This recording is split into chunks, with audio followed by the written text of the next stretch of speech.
In our last episode, we worked our way through Tier 3 in the complete video game console iceberg, and we started getting into some older and more obscure consoles. Now it's time to drop down to Tier 4, where we'll start getting into some consoles you may have not even heard of unless you're a diehard gamer or a collector. But even if you are, I hope you'll still learn something from the video. It's getting increasingly difficult to source old commercials and media, but I'm determined to bring you at least a brief history of every single video game console ever made. So let's get right into it and take a deep dive into Tier 4, starting with the oldest model on the list, the Magnavox Odyssey. The Magnavox Odyssey is the first commercial home video game console ever made. Magnavox completed development and released it in the United States in September of 1972 and overseas the following year. The Odyssey consists of a white, black, and brown box that connects to a television set and two rectangular controllers attached by wires. It's capable of displaying 3 square dots and 1 line of varying height on the screen in black and white. Players place plastic overlays on the screen to display additional visual elements for each game, and players control their dots with knobs and buttons on the controller. The gameplay is very primitive, and the console cannot play audio or track scores. The Odyssey console came packaged with dice, paper money, and other board game type objects to accompany the video games. It also had the first video game light gun, which was sold separately. The idea for a video game console was conceived by Ralph H. Baer in August of 1966. Over the next 3 years, he, along with Bill Harrison and Bill Rush, created 7 successive prototype consoles. The 7th, known as the Brown Box, was shown to several manufacturers before Magnavox agreed to produce it in 1971. After releasing the console through their dealerships, Magnavox sold 69,000 units in its first year and 350,000 units by the time the console was discontinued in 1975. One of the 28 games made for the system, a ping-pong style game, was an inspiration for Atari's successful 1972 arcade game, Pong. And that leads us to its successor, the Magnavox Odyssey II.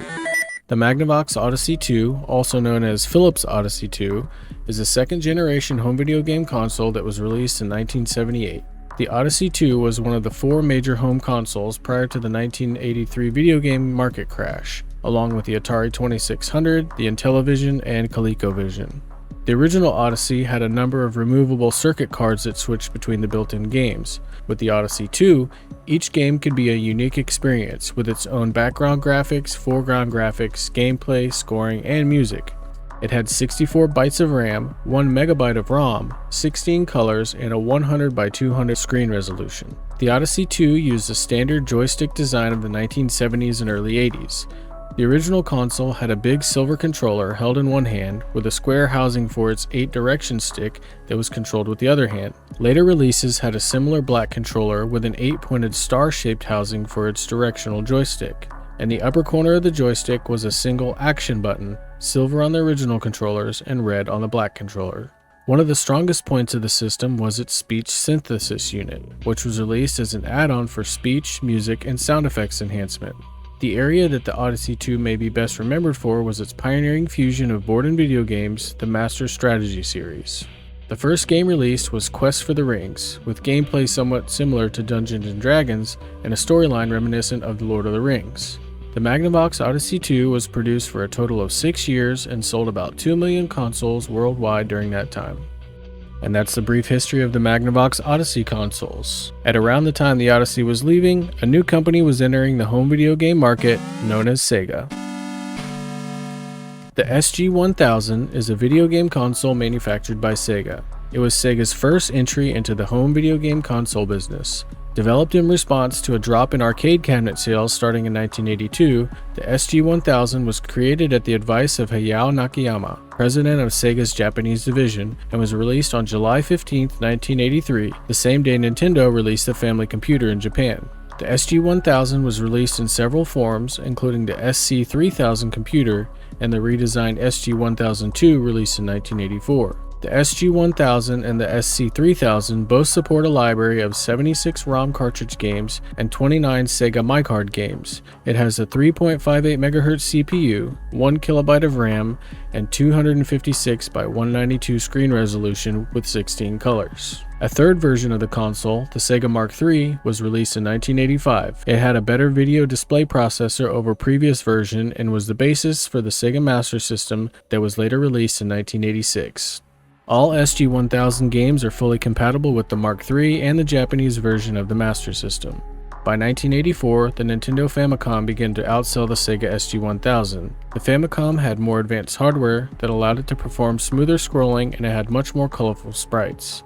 Nintendo also collaborated with a wide variety of third-party game developers, whereas Sega refused to do business with the same companies they were competing with in the stand-up arcade business. The last game cartridge release for the SG-1000 was Portrait of Loretta in February of 1987.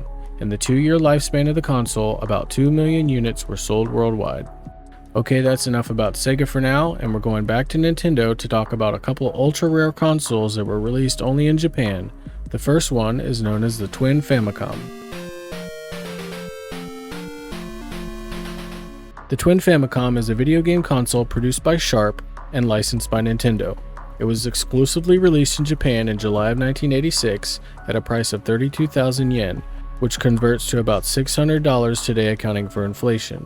The Twin Famicom is a licensed Nintendo product that combines the Famicom and the Famicom Disk System into a single console. The Twin Famicom features a 1.79 MHz Ricoh CPU, 32 KB of working RAM, and 8 KB of video RAM. It ran at 256 by 240 resolution with 25 colors and could display 64 sprites on screen at once. While the standard Famicom only had one color combination, the Twin Famicom was sold in two colors, red with black highlights, model AN500R, and black with red highlights, model AN500B. A second version of the system was later released in 1987 with a slightly different case design, turbo controllers, and two different color schemes. Black with green highlights, model AN505BK, and red with beige highlights, model AN505RD. The Twin Famicom included a slot for Famicom cartridges, a slot for the disk system floppy disks called disk cards, and a switch located right below the cartridge slot to switch between the two formats. Also on the front are a power button, a reset button, an eject button, and in the back of the console it had slots for controller storage. On the side of the console are a few expansion ports. Port A is the same as other Famicom models and allows the connection of peripherals, but the other ports have no use, as there is no peripherals known that can connect to them. Perhaps they were just planning for the future and no peripherals were made. Sales figures for the Twin Famicom system are unknown. Alright, let's get right into another Japanese exclusive console, which was released just after the Twin Famicom, the Famicom Titler. The Famicom Titler, also known as the Famicom Editor, is a Famicom-based video game console produced by Sharp Corporation in 1989. It was a successor to the Twin Famicom and their second console officially licensed by Nintendo. The console was released exclusively in Japan at a retail price of 43,000 yen, which converts to about $720 today, accounting for inflation. The Famicom Editor was the most technologically advanced project that Sharp had attempted with the Famicom system. The goal for the Famicom Editor was to capture game footage directly from the Famicom itself so it could be edited, at a time when doing so for any video game required specialized equipment. The system additionally features a keyboard and pressure-sensitive touchpad, enabling users to produce subtitles directly on the screen during gameplay and perform other basic editing functions. It also has a microphone to enable video narration. The Famicom Titler is one of the more obscure Nintendo consoles, but it's sought by collectors today, not only for the rarity and collectability of the console, but its improved picture quality over other Famicom systems of the time. Sales figures for the Famicom Editor are unknown. Now let's leave the 1980s and the 8-bit era and jump into the 1990s and the next area of video gaming, starting with the first 16-bit console, the TurboGrafx 16. The TurboGrafx 16, known as the PC Engine outside of North America, is a video game console sold by NEC Home Electronics. It was the first console marketed in the 4th generation, which is more commonly known as the 16-bit era. It was released in Japan in 1987 and in North America in 1989. At just 5.5 by 5.5 inches, or 14 centimeters squared for you foreigners, the TurboGrafx 16 was the smallest major video game console ever made. The TurboGrafx 16 was marketed as a 16-bit system, although technically the console has an 8-bit CPU with a 16-bit graphics processor. The name was considered deceptive by most, and in Europe, the number 16 was even removed from the name and it was simply known as the TurboGrafx. In Japan, the PC Engine was very successful. It gained strong support and actually outsold the Famicom when it was released in 1987, eventually becoming the Super Famicom's main rival.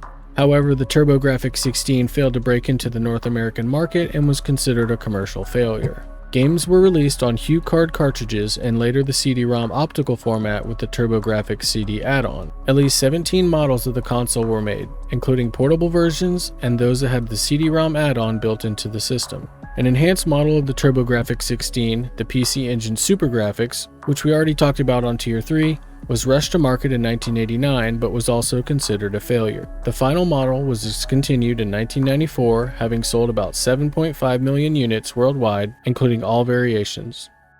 Keeping it in the early 1990s, let's move on to a new company's entry on the complete video game iceberg, the NeoGeo. The NeoGeo AES, or NeoGeo for short, is a 4th generation game console first released in 1990. It was marketed as the first ever 24-bit console, however its CPU is only 16 bits and its GPU is 24 bits. See a trend here? NeoGeo was originally released as the MVS, or Multi-Video System, which was a stand-up video arcade cabinet that had the ability to change game cartridges like a home console. That was pretty unique, especially for the time. The home console version is called the AES, or Advanced Entertainment System. It was originally launched as a rental console for video game stores in Japan and called the NeoGeo Rental System, with its high price causing it not to be released for home use. This was later reversed due to high demand and it came to the market as a luxury video game console. It was the most expensive home video game console ever released, costing $650 at the time, which is equivalent to about $1,500 today adjusted for inflation.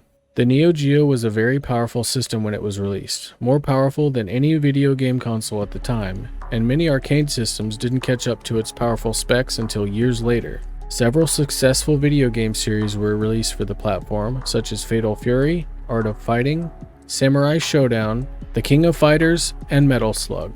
In 1994, a CD version of the console was produced called the NeoGeo CD. The console's hardware was essentially identical to the original NeoGeo, but it used a new CD-ROM format for its games instead of cartridges. The NeoGeo CD came in a few different versions during production, including a front-loading design which was only released in Japan. The NeoGeo did fairly well in Japan, but sales were low in the US due to its incredibly high cost. Production of the console lasted 7 years until 1997 when it was finally discontinued. Just under 1 million NeoGeo and NeoGeo CD consoles were sold worldwide. Keeping with the early to mid-1990s theme, let's jump back to Commodore and talk about their 32-bit gaming system, the Amiga CD32.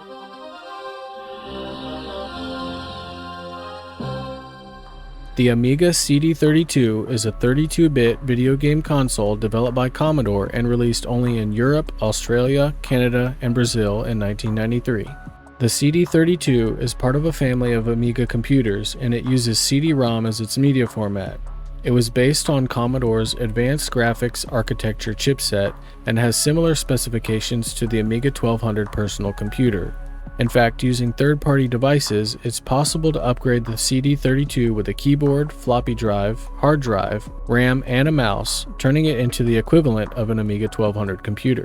The Amiga CD32 features a 14 MHz Motorola CPU, 2 MB of RAM, 1 MB of ROM, and up to a 1280 by 512 screen resolution and stereo sound. It sold for $399, which is equivalent to about $800 today, accounting for inflation. A total of 147 games were released for the Amiga CD32. Some of the more popular titles include Flink, Banshee, Guardian, Alien Breed Tower Assault, and Zool. The CD32 was initially successful in the UK and accounted for 32% of all CD-ROM based video game sales in 1993. It was planned to be released in the US, but the Commodore company went bankrupt the following year and the console was discontinued. During its short 2-year lifespan, the Amiga CD32 only sold about 100,000 units. And that's the brief history of the Amiga CD32. And rounding out the last console in Tier 4 is another rare Japanese exclusive, the FM Towns Marty. The FM Towns Marty is a 5th generation video game console released in 1993 by the Fujitsu Company exclusively in Japan. It was the very first 32-bit CD-based console sporting a 16 MHz AMD 386SX CPU, 2 MB of usable RAM, 640 KB of video RAM, and could display resolutions up to 720 by 480 with 256 colors on screen. The Marty had only composite and S-video output, and no other video connections are possible. The original cost when it was released was 98,000 yen, which is equivalent to about $1,500 today adjusted for inflation. The console came with a built-in CD-ROM and a 3.5-inch floppy disk drive. It was based on the FM Towns computer that Fujitsu released in 1989. The Marty was basically a gaming console designed to play PC games that ran on its own custom version of Windows 95. The controller has a 4-way D-pad, A and B buttons, a start and select, and one bumper button on the top. A 6-button controller was sold separately to play Street Fighter II, and an adapter was available to use the CPS flight stick. While there were over 600 games made for the Towns computer, many of which could be played on the Marty console, there were very few Marty original games made. In fact, after hours and hours of research, I couldn't get an exact number, but it seems to be less than 10 games were made for the console. In 1994, a new version of the console called the FM Towns Marty II was released. It featured a darker gray shell and a new lower price of 66,000 yen, which is about $950 today. But other than the color, it was basically identical to the first Marty. It was thought that the FM Towns Marty II would feature improvements to the original, such as a faster processor, but this was not the case. When it was released, it was speculated that the Marty II featured an Intel 486 CPU, but this was later discovered to be false. And there's also the FM Towns Car Marty for installation in automobiles. It included a built-in navigation system with audio and video guidance. It could also be detached from the vehicle and played at home. Despite having excellent hardware from a gameplay perspective, the FM Towns Marty had very poor sales in Japan. It was very expensive, and the custom hardware meant expandability was not easy. Software today is very rare and expensive due to the low production runs. Only 45,000 FM Marty consoles were produced before being discontinued in 1995. And that's the history of the FM Towns Marty, and that wraps up Tier 4 of the complete video game console Iceberg. Let me know in the comments if you owned any of these consoles on Tier 4 or if you've had a chance to play with any of them. If you made it this far, I really do thank you. Take a second to click the like button and consider subscribing if you want to see more Iceberg videos. I have a lot in store for the channel, and I'll be uploading new videos every single week. In the next episode, we'll drop down to Tier 5 and start getting into some very rare and unknown video game consoles, and I'm sure you'll learn something from at least one of them. So again, I thank all of you for your support, and I'll see you in the next one.